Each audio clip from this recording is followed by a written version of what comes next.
नमस्कार बच्चों, विद्या मंदिर हिंदी में आपका पुनः स्वागत है। बच्चों, मैंने अपनी पिछली वीडियो में आपको कवि कुलगुरु कालिदासः इस पाठ के कुछ प्रमुख गद्यांशों का अनुवाद तथा प्रश्नोत्तर बताए थे। चलिए आज मैं कुछ अन्य गद्यांशों का अनुवाद तथा प्रश्नोत्तर आपको बताती हूँ।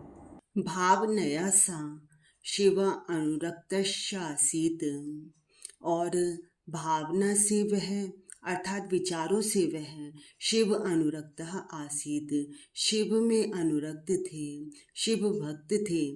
तथापि तस्य धर्म भावनायाम मनागपि संकीर्णता न आसीत, तथापि फिर भी तब भी तस्य धर्म भावनायाम उनकी धर्म भावना में मनाग अपि तनिक भी संकीर्णता न आसीत, संकीर्णता नहीं थी। फिर भी जो उनकी हालांकि वो शिव जी के भक्त थे, फिर भी उनकी धर्म भावना में कोई भी संकीर्णता नहीं थी। शिव भक्तो अपि सन रघुवंशे स रामं प्रति स्वभक्ति भावम उदार मनसा प्रकटयति।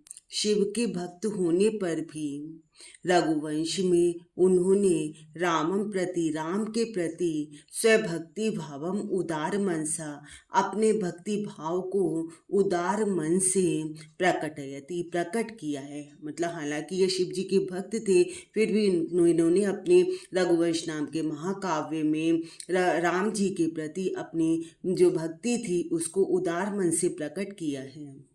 कालिदासस्य जीवन वृत्तं सर्वथा अज्ञान अंधकारच्च अच्छन्नम अस्ति।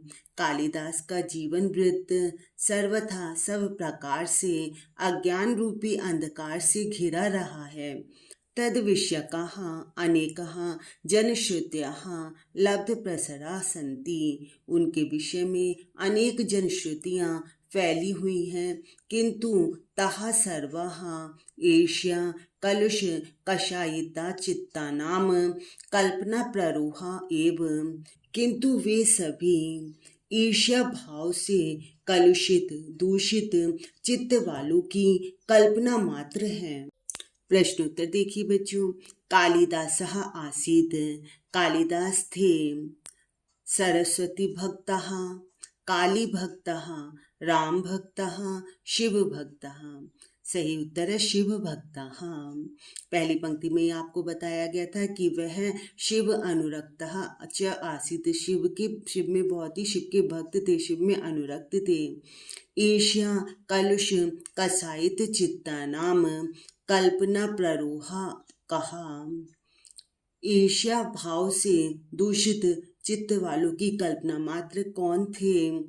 जनश्रुतयः, धर्म भावना, शिव भक्तः बहवः। शिव भक्तः।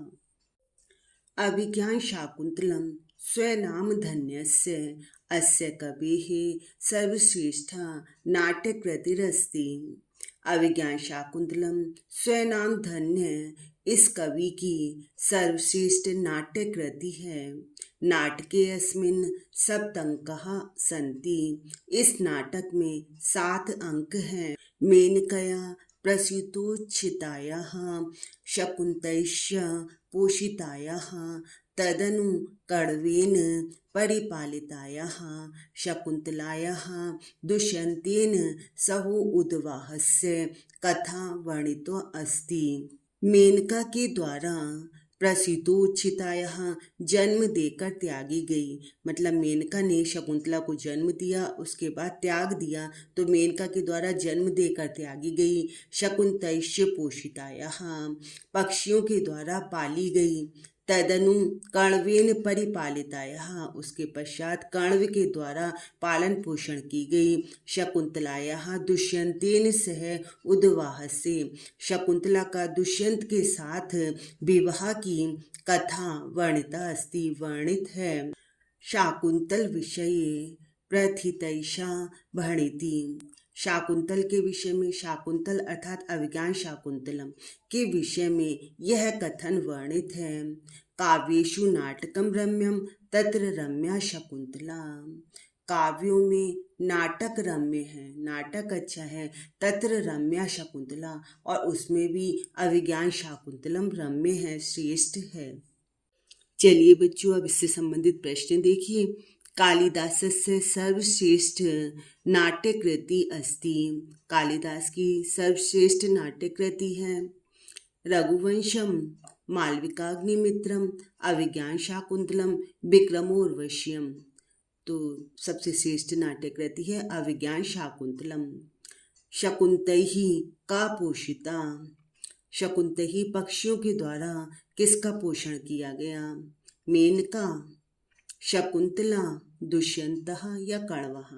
तो यहाँ पर आपने देखा कि शकुंतैश्य पोषितः, मतलब यहाँ पर शकुंतला का जो था वो पक्षियों के द्वारा पोषण किया गया, तो सही उत्तर है शकुंतला।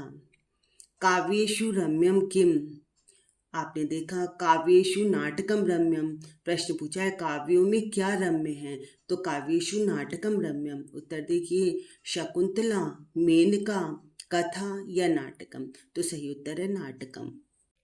बच्चों, मुझे उम्मीद है कि आपको कवि कुलगुरु कालिदासः इस पाठ के यह गद्यांश भी अच्छी प्रकार से समझ आए होंगे। इनके प्रश्नोत्तर भी परीक्षा के लिए तैयार कीजिए। मैं अपनी अगली वीडियो में कवि कुलगुरु कालिदासा के ही कुछ शेष गद्यांश का अनुवाद आपको बताऊंगी। मेरी वीडियोस देखते रहिए, लाइक और शेयर करते रहिए। धन्यवाद।